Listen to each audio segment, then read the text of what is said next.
Un homme d'affaires eut un jour un grand désir de faire un long voyage. Il décida de laisser une partie de ses biens à un ami afin que si son voyage ne réussissait pas, il ait quelque chose à son retour. Il confia un grand nombre de barres de fer qui constituaient la partie principale de sa fortune à l'un de ses amis. Il lui demanda de surveiller ces barres de fer et partir pour un voyage d'affaires. Quelque temps après, ayant eu de succès au cours de son voyage, il rentra chez lui. La première chose qu'il fit fut d'aller chez son ami pour lui demander son fer. Mais son ami, qui devait plusieurs sommes d'argent, avait vendu le fer pour payer ses dettes. Il dit : « En vérité, mon ami, j'avais mis ton fer dans une pièce verrouillée et sécurisée, imaginant qu'il serait autant à l'abri que dans une banque. Mais un jour, une chose terrible est arrivée. Un rat, contre toute attente, est entré dans la pièce et a mangé toutes les barres de fer. »« Oh !» dit l'homme d'affaires, faisant semblant de croire cette histoire. « C'est un bien terrible malheur.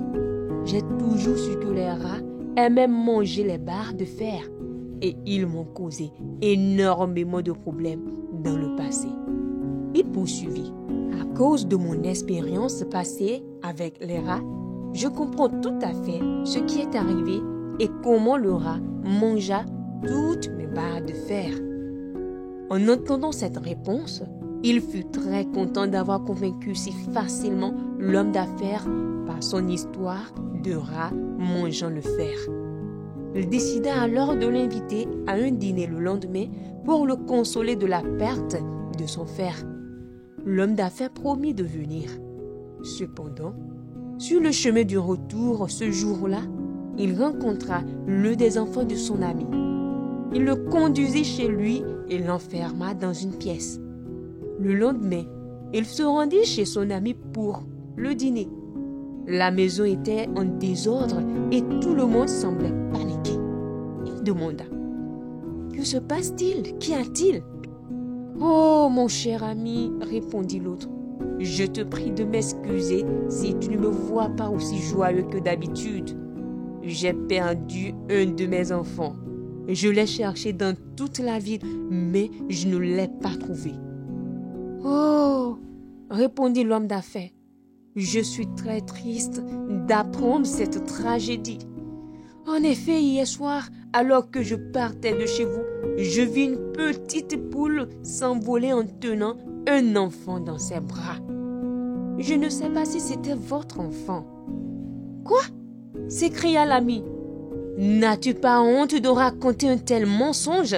Comment peux-tu avoir vu une poule qui est incapable de voler et qui pèse 1 kilo transporter un garçon qui pèse 40 kilos ? » « Pourquoi s'étonner ?» répondit l'homme d'affaires. « Nous vivons dans un pays où un rat peut manger 100 tonnes de barres de fer. Est-ce une chose aussi merveilleuse qu'une poule puisse voler dans un tel pays ? Dans ce pays-là, est-ce une telle merveille qu'une petite poule soulève un poids de 40 kilos ? » En entendant ceci, l'ami se rendit compte que l'homme d'affaires n'était pas aussi sot qu'il l'avait pensé. Il pria l'homme d'affaires de le pardonner de l'avoir trompé et le remboursa de la valeur de son fer afin qu'il rende son fils. Alors, cher ami, quelle leçon de vie tires-tu de cette histoire ? Partage-nous ta leçon de vie dans les commentaires. En ce qui nous concerne, nous retenons que le mensonge n'est pas toujours la meilleure voie à suivre. Le mensonge ne sert qu'à tromper. Mais en réalité, pour la plupart du temps, les personnes que nous pensons tromper savent en réalité que nous sommes en train de les tromper. Et même si cela n'arrive pas tout de suite, avec le temps, ton mensonge peut être découvert et cela peut être fatal pour toi. Alors, cher ami, dis le mensonge ou dis la vérité. C'est à toi de voir. À la prochaine vidéo.